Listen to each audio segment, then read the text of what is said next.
Anda kembali di Berita Utama. Saudara, sidang perdana Ferdy Sambo dan tersangka pembunuhan Yosua baru mulai digelar pada Senin besok.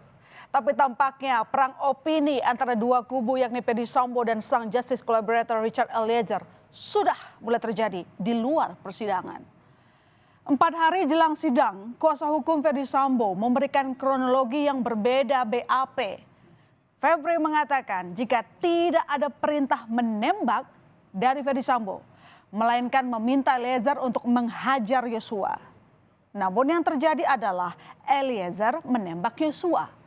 Pernyataan kronologi versi Ferdy Sambo di detik-detik akhir menuju persidangan ini cukup mengejutkan karena ini pertama kalinya pihak Ferdy Sambo membeberkan terkait kronologi. Melakukan klarifikasi terhadap J tentang kejadian di Magelang. Dan memang ada perintah FS pada saat itu yang dari berkas yang kami dapatkan, itu perintahnya adalah hajar Chad. Namun yang terjadi adalah penembakan pada saat itu. FS kemudian panik dan memerintahkan ADC, jadi sempat memerintahkan ADC untuk memanggil ambulan. Terkait pernyataan kuasa hukum Ferdy Sambo ini, kuasa hukum Richard Eliezer membantah jika tidak ada perintah menembak dari Sambo. Eliezer terpaksa menembak Yosua karena ada tekanan dari atasannya, Ferdy Sambo. Bahwa yang disampaikan bukan hajar. Perlu kita garis bawahi, ini adalah perintah melakukan penembakan. Mengingat bahwa klien saya ini tidak ada masalah dengan korban. Jadi perintah itu karena di bawah kuasa. Kalau pangkat paling rendah diperintah sama jenderal dalam situasi tersebut. Dan dia nggak mungkin juga iseng menembak saudara Joshua almarhum. Mengingat bahwa 1 bulan terakhir ini mereka komunikasinya baik, tidak ada masalah. Sebenarnya bukan hanya Eliezer yang mengetahui perintah Sambo untuk menembak Yosua, saudara. Bribka Ricky Rizal dalam BAP-nya menyebut jika Sambo memberikan instruksi menembak Yosua. Bahkan awalnya Ricky Rizal lah yang pertama kali diminta Ferdy Sambo untuk menembak, namun Ricky menolak. Perintah menembak itu akhirnya dialihkan pada Eliezer. Kamu tahu nggak ibu dilecehkan? Nggak tahu, Pak. Ya udah kalau itu berani nggak kamu tembak? Kaget memang masa. Jadi dia belum dibilang tidak berani saya, Pak. Mental saya nggak kuat. Dia udah melihat posisi tembak permintaan Pak Sambo. Udah terjadi. Baik, kami tampilkan lagi video animasi detik-detik penembakan Yosua yang dirilis Polri 31 Agustus 2022, saudara. Jelas terpampang nyata kalimat yang diteriakkan Ferdy Sambo pada Richard Eliezer sesuai berita acara pemeriksaan. Ya, di sana Sambo mengatakan, "Woi, kamu tembak, kau tembak cepat. Cepat woi, kau tembak." Kemudian Eliezer pun menembak Yosua 3 atau 4 kali. Di visual animasi ini, Ferdy Sambo juga menembak ke arah Yosua. Setelah Yosua jatuh tertelungkup ditembak Eliezer. Sambo menembak ke arah tembok dan lemari agar seolah-olah terjadi tembak-menembak, saudara.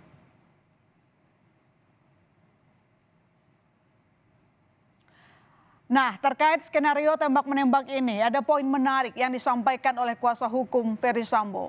Febri Diansyah menyebut jika skenario tembak-menembak serta berubahnya TKP dari Magelang ke Duren 3 ini sengaja dibuat oleh Ferdy Sambo dengan tujuan untuk menyelamatkan Eliezer.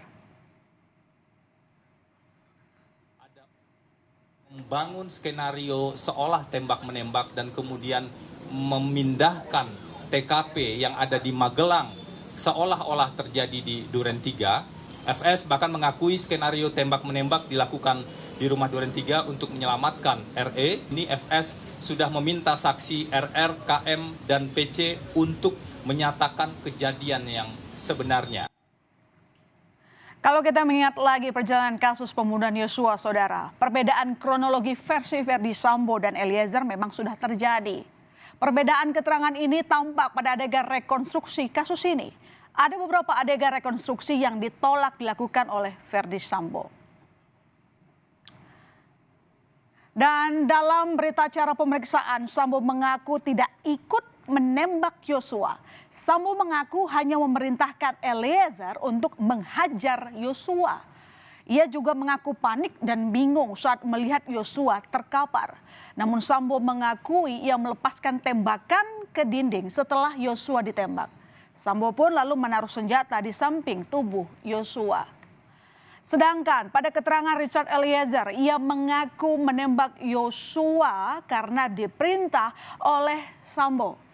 Ia pun mengakui melepaskan tembakan sebanyak 3 kali ke Yosua.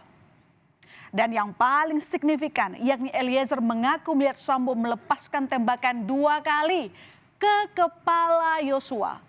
Lalu ia juga melihat Sambo menembakkan pistol ke arah dinding. Selain mengenai perintah tembak ini, isu pelecehan seksual diangkat lagi oleh tim kuasa hukum. Kuasa hukum Verdi Sambo dan Putri Chandrawati menjelaskan dengan memperlihatkan seluruh ruangan rumah di Magelang yang diduga sebagai lokasi pelecehan seksual terjadi. Dugaan pelecehan seksual inilah yang dinyatakan kuasa hukum sebagai motif Verdi Sambo bertindak emosional.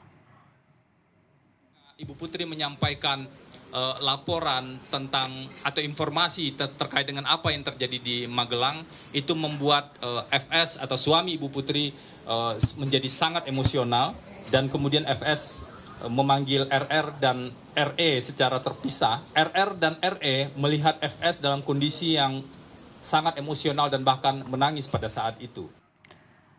Terkait dugaan pelecehan seksual di Magelang sebenarnya juga masih jadi tanda tanya. Pasalnya tidak ada saksi. Ada sejumlah kejanggalan mulai dari lokasi pelecehan seksual yang awalnya diakui Putri terjadi di Duren 3. Serta adanya kesaksian Ricky Rizal yang menyatakan Putri masih mencari keberadaan Yosua. Dan berbincang-bincang dengan Yosua selama 15 menit. Polisi juga telah mengesampingkan laporan pelecehan seksual pada Putri Chandrawati. Karena tidak ditemukan unsur pidana. Nah, dia kalau dipertanyakan masalah pelecehan, dia tidak melihat dan tidak mengetahui, tidak ada orang yang menyampaikan, baik oleh Kuat, Susi maupun Ibu. Yang ada adalah pertengkaran, kayak Joshua, karena Joshua mau naik melihat Ibu, sementara Ibu dalam kondisi menangis di atas menurut Susi. Ya, dari semua pemaparan kronologi yang dijelaskan kuasa hukum Verdi Sambo di detik-detik akhir jelang sidang ini, patut diduga jika ini adalah bagian dari upaya Verdi Sambo untuk menggiring jika tidak ada pembunuhan berencana, melainkan pembunuhan biasa yang dilakukan atas dasar emosional. Sangkaan primer pasal 340 KUHP soal pembunuhan berencana bisa bergeser ke pasal 338 KUHP mengenai menghilangkan nyawa orang lain, yang artinya hukumannya lebih ringan. Bahkan bila Sambo dijerat pasal berlapis pun hukumannya akan kurang dari 20 tahun. Dan perang opini di luar persidangan sebenarnya sah-sah saja. Tapi medan perang yang sebenarnya nanti akan kita saksikan di persidangan, di mana fakta-fakta dan keterangan terdakwa akan diuji di depan majelis hakim. Siapa yang benar atau yang salah, palu hakimlah yang akan menentukan.